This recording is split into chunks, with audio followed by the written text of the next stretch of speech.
Hello दोस्तों, स्वागत है आपका हमारे यूट्यूब चैनल कॉमिक फैन पर। चलिए दोस्तों, शुरू करते हैं amazing friends of Nagraj series की ये धमाकेदार कॉमिक्स विश्या, जो कि अमर योद्धा कालदूत की एक सोलो कॉमिक्स है। चलिए शुरू करते हैं। और दोस्तों, जिन्होंने अभी तक हमारे चैनल को सब्सक्राइब नहीं किया है, चैनल को सब्सक्राइब जरूर कीजिएगा ताकि आने वाले कॉमिक्स की अपडेट आपको समय से मिल सके। चलिए शुरू करते हैं ये विशेषांक विश्या। राज को संजय गुप्ता पेश करते हैं राज कॉमिक्स है मेरा जुनून। कालदूत का भविष्य था विश्या, जो उत्तर पूर्व हिमालय में एक अज्ञात स्थान पर गहरे ध्यान में डूबा था।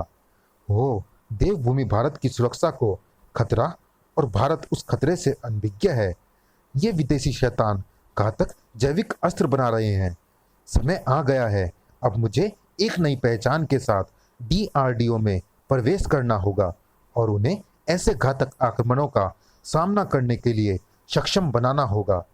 बाहरी आक्रमणों से भारत को सुरक्षित रखने का दायित्व डीआरडीओ नामक संस्था का है, परंतु उनकी तकनीक अभी ऐसे घातक जैविक आक्रमणों को रोकने में सक्षम नहीं है। सदियों से इच्छाधारी नाग मानव जाति की रक्षा करते आए हैं। विश्या भी उसी परंपरा को निभाने जा रहा था। दोस्तों, मिस्टर विश्या ने रक्षा शास्त्र में गोल्ड मेडल प्राप्त किया है। ये नॉर्थ ईस्ट हिमालय से डीआरडीओ ज्वाइन करने आए हैं। हिमालय तो सुना हो गया होगा सर, हा हा हा, डोंट लाफ। डीआरडीओ में आपका स्वागत है गोल्ड मेडलिस्ट मिस्टर विश्या। धन्यवाद, आपकी फ्रेंच कट बहुत कूल है मिस्टर विश्या। डीआरडीओ में विश्या का पहला दिन था। रक्षा मंत्रालय के गुप्त सूत्रों से इस अल्ट्रा केमिकल मिसाइल की वर्चुअल इमेज आई है, जिस रक्षा छतरी का निर्माण हम 26 जनवरी को हिंदुस्तान पर तैनात करने के लिए कर रहे हैं, वो इस घातक अल्ट्रा केमिकल मिसाइल के हमले को रोक नहीं पाएगी। आप में से कोई इस समस्या के लिए कोई सुझाव देना चाहे तो उसका स्वागत है। ये लोग अभी तक रासायनिक अस्त्रों से रक्षा के उपाय कर रहे हैं, जबकि शत्रु देश जैविक अस्त्र भी बना चुका है। क्या सोच रहे हो मिस्टर विश्या?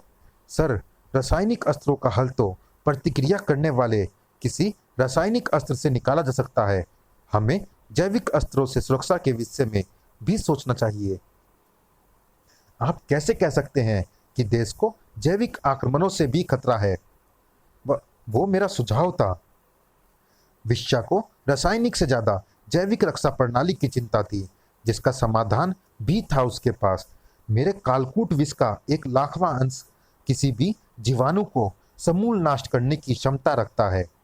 पूरी सावधानी के साथ कालकूट विष को तरंग में परिवर्तित करके रक्षा छतरी के ऊपर फैलाना होगा। रक्षा का सूत्र विश्या के हाथ में था। तभी मिस्टर विश्या, प्रिया, ये तुमने क्या किया? मैंने क्या किया? तुम तो ऐसे रिएक्ट कर रहे हो जैसे मैंने कांच नहीं कोई परमाणु बम फोड़ दिया हो। स्क्रूश। अब इसे क्या बताऊं? अगर मैं मुक्त हुए कालकूट विष को पुनः अपने कंठ में ग्रहण न करता तो इस शहर का कोई भी प्राणी जीवित न बचता। फिर सोचने लगे, तुम सोचते बहुत हो, करते कम हो। तुम ही बताओ मुझे क्या करना होगा। हाँ, अब आए हो सही रास्ते पर। तो सुनो, जीवाणुओं से कबड्डी खेलने का विचार फिलहाल अपने दिमाग से निकाल दो और सही दिशा में प्रयास करो। सही दिशा क्या है प्रिया जी? प्रिया जी, ही भाई, अब तो सही दिशा बतानी ही होगी।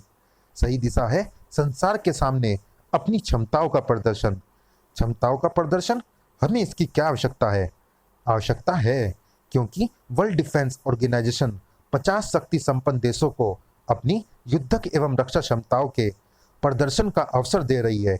विजेता देश को अपनी तकनीक को विकसित करने के लिए खरबों डॉलर की सहायता दी जाएगी और वर्ल्ड में सम्मान भी मिलेगा। इसमें मैं आपकी क्या सहायता कर सकता हूँ? उफ, तुम कोई तीर कमान बना सकते हो जिससे हम आम तोड़ सके। तीर कमान? ये नहीं सुधरेगी, परंतु एक बार मुक्त हुए कालकूट विष को पुनः ग्रहण करना विश्या के लिए भी असामान्य और घातक था। मुझे कालकूट विष को शीघ्र ही पृथ्वी के जीव रहित वातावरण में छोड़ना होगा। वृष, पृथ्वी का वातावरण कालकूट विष को अधिक देर तक नहीं संभाल सकेगा। समय कम है, मुझे अवसर मिलते ही नागलोक जाकर नीलकंठ मणि लानी होगी, क्योंकि नीलकंठ मणि ही मुक्त हुए कालकूट विष को पुनः ग्रहण करने की क्षमता रखती है। संसार के सामने अपनी क्षमताओं का प्रदर्शन करने के लिए भी समय बहुत कम था। प्रिया वह उसके साथी अपनी अपनी क्षमताओं के प्रदर्शन की तैयारी कर चुके थे। प्रिया मजाक ही नहीं, टाइफून जैसे अद्भुत अस्त्र भी बनाना जानती थी। यह टाइफून है, तड़ तड़। देखते ही देखते टाइफून ने एक भयंकर चक्रवात का रूप धारण कर लिया। अद्भुत मस्तिष्क रखती है प्रिया। मिस प्रिया, तुम्हारा टाइफून अब तक का सबसे अच्छा शस्त्र है। इससे तो युद्ध का पासा पलटा जा सकता है। मार्वलस। Click click click. आपने कमाल कर दिया मिस प्रिया। किसी और को प्रदर्शन करना हो तो कर सकता है। मैंने ये मल्टीपर्पज स्मार्ट मिसाइल बनाई है। आवश्यकता के अनुसार इसके आकार व क्षमताओं को बढ़ाया जा सकता है। मंदार की मिसाइल में कुछ तकनीकी खराबियां हैं, मुझे कुछ करना होगा। अब मैं मिसाइल को उस लक्ष्य पर छोड़ रहा हूँ। ये उस विशाल मॉडल बिल्डिंग के अनुसार अपना आकार व क्षमता बढ़ाकर उसे नष्ट कर डालेगी। मिसाइल छूटी। मिसाइल लक्ष्य की ओर बढ़ी और लक्ष्य के अनुसार उसका आकार भी बढ़ा और बढ़ता ही गया। खट खट। लेकिन मिसाइल लक्ष्य से पहले ही लड़खड़ा गई और जमीन पर गिरने लगी। Oh my God. वेश्या को इसका पूर्वानुमान था। काल सर्पी। ये वेश्या के पास से कैसी आकृति निकली। काल सर्पी मंदार की मिसाइल में समा गई। शू। Come on get up. और फिर जो हुआ उसकी कल्पना किसी ने भी नहीं की थी। बड़ाम। ताड़ ताड़ ताड़। इससे बेहतर तो कुछ हो ही नहीं सकता। World defence organisation mister Mandar को सर्वशक्तिमान की उपाधि से सम्मानित करती है और भारत को इस अद्भुत तकनीक के विकास और निर्माण के लिए $100 करोड़ का अनुदान देती है। मंदार की मिसाइल में ऐसी क्षमताएं नहीं थी। अगले दिन, मुबारक हो मंदार, तुमने कमाल कर दिखाया। फिर तो मुझे इसका इनाम मिलना चाहिए। इनाम? हाँ इनाम। इनाम तो तुम्हें मिल चुका है। तुम दुनिया के सबसे शक्तिशाली इंसान बन चुके हो। तुम्हें और क्या चाहिए? तुम्हारा प्यार प्रिया। लेकिन लेकिन वेकिन कुछ नहीं। तुम्ही ने एक दिन कहा था कि तुम संसार के सबसे शक्तिशाली इंसान से विवाह करोगी। हाँ मैंने कहा था और मैं ऐसा करूंगी भी।